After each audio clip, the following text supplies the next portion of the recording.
Kobe Bryant, Shaquille O'Neal, one of the most iconic duos in NBA history. In that short list is MJ and Scottie, Magic and Kareem, and Steph and Klay. Ranking-wise, the Kobe-Shaq duo was probably third on the list. At its peak, the tandem completed a three-peat, a rare occurrence in the NBA. Though this partnership ended in a very dramatic fashion with one of the biggest final upsets ever and a long-lasting beef. After the breakup, Shaq would soon get a chip in Miami with a young D-Wade as his partner. Later on, Kobe would win back-to-back championships with Pau Gasol as his number 2. Upon retirement, these two legends have been ranked top 10 all-time by most.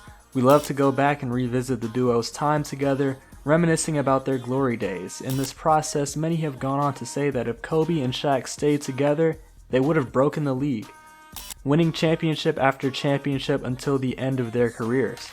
The "what if Shaq and Kobe never broke up" is a favorite among many NBA fans. Everyone says that they would have destroyed the league for the entirety of the 2000s if they stayed together. However, upon further analysis, instead of one of the NBA's biggest what ifs, this could be one of the NBA's biggest myths.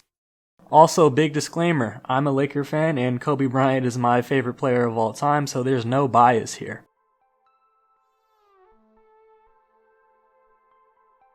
Let's start by chronologically analyzing all the time Shaq and Kobe played together. From 96 to 99, Kobe was a baby. Not literally, I mean in the NBA realm. He was just drafted straight out of high school and he wasn't exactly given the keys to the franchise.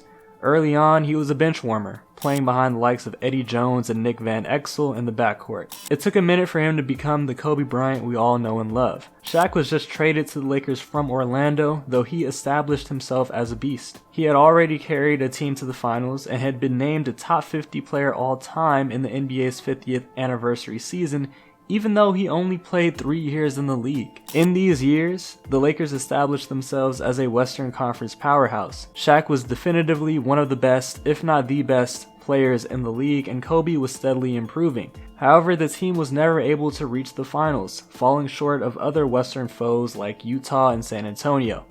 If LA was to get over the hump, they need Bryant to reach the superstar potential that Jerry West drafted him for. And that he did. In '98, Kobe made his first All-Star team. In '99, he made the All-NBA third team. In 2000, he broke the 20 points per game threshold. He arrived, and thus the Kobe-Shaq duo was in full effect. Hiring Phil Jackson helped. He had just coached 2 three-peats in Chicago throughout the 90s, and he brought over a very effective triangle offense. The Lakers also had very formidable role players in the early 2000s to support their dynamic duo. Robert Horry, D. Fish, Ron Harper, Glenn Rice, and Rick Fox, to name a few. This was the formula, creating a force to be reckoned with, one that the league wasn't ready for. Their second leading scorer. They need some help. Long run out by Kobe Bryant. Elevate. Only obligation is to tell it straight. So much on my plate, I gotta delegate. Baka pass a drug, cause we gotta celebrate. I'm in better weight, thinking how'd I make all this happen for myself and my family.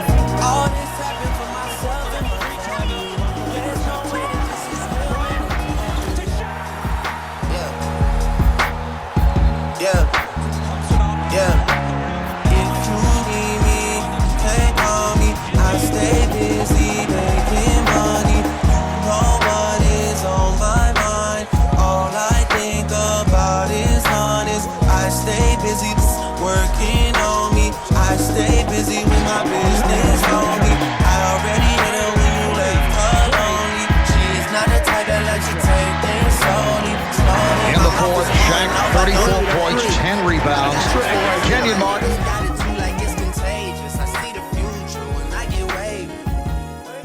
So yeah, they dominated the league from 2000 to 2002, completing a three-peat. Though this dynasty was not immortal. In their 2000 run, they only beat the Sacramento Kings 3-2 in the first round, and in the Western Conference Finals, the Blazers pushed them to 7. Look at that 2000 Portland team.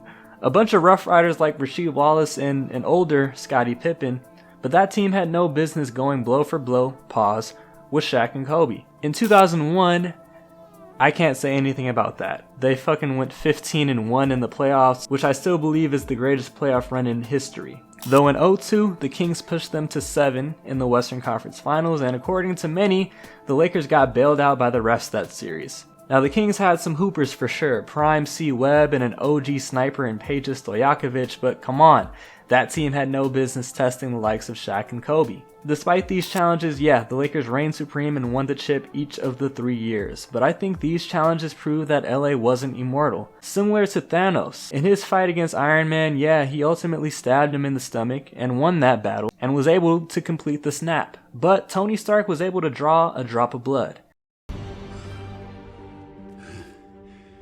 All that for a drop of blood. A sign that as mighty as Thanos was, the Avengers had a shot. I just nerded out by displaying my love of Marvel, but I feel as though this was a good parallel. Just like Thanos, the Lakers could be tested, and just like Thanos, they could be bested. This would come into fruition the following 2 seasons. The 2002-03 season saw early criticisms about Shaq's fitness, possibly from Kobe himself. O'Neal suffered from early injury, and the Lakers only managed the 5th seed. The Spurs bounced them in the 2nd round. The following season, the Lakers would bounce back record-wise. They also formed a super team, quote-unquote, adding aging legends Gary Payton and Karl Malone, both who were very hungry for a ring. But problems would arise. The relationship between Kobe and Shaq was at an all-time low. Payton didn't fit very well in the offense, and Malone was injury-riddled. They were able to somehow make the finals, though were upset by the gritty Detroit Pistons. The super team failed. Phil Jackson stepped down from coaching, and Shaq demanded a trade. This was the end of the Lakers dynasty.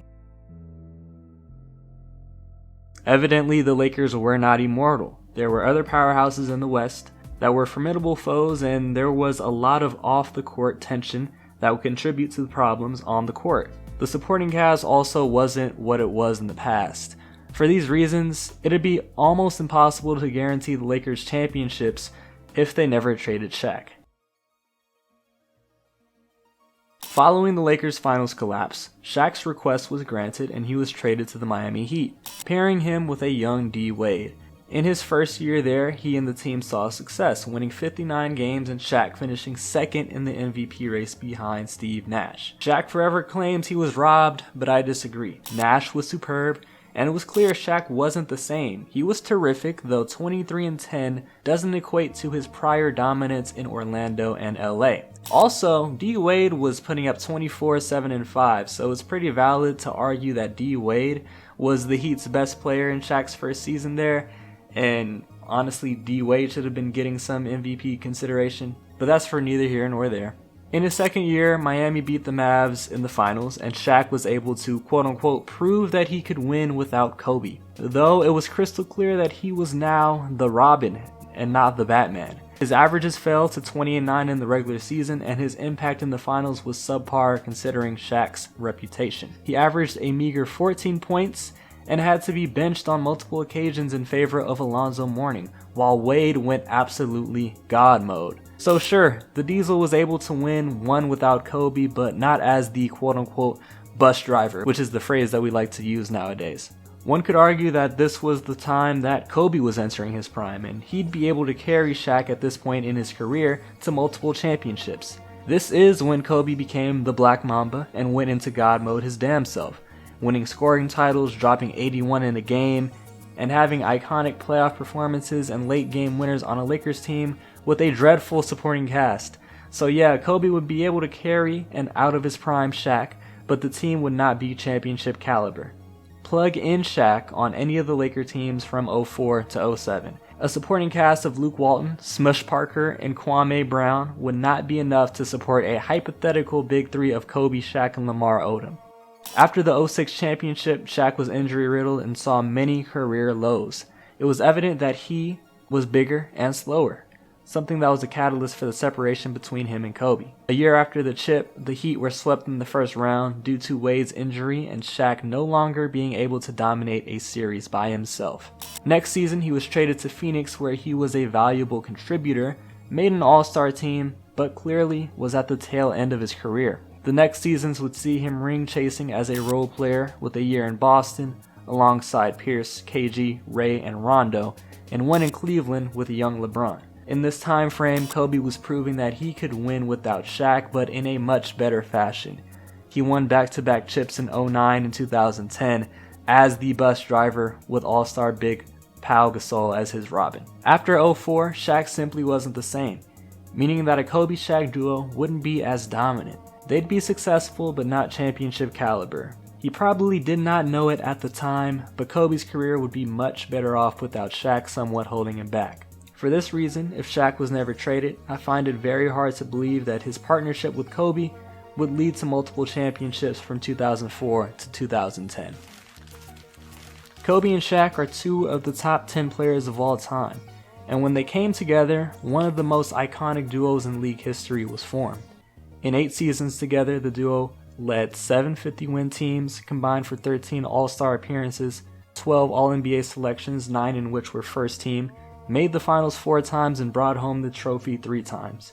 No one can deny their greatness in that time frame. Many believe if they stayed together after 2004, the two would have won more and more championships, though, as I've proven, that is a myth. So instead of pointlessly wondering what if Shaq and Kobe never separated after 2004, how about we just cherish the dominant 8 years of basketball they were able to give us when they were together?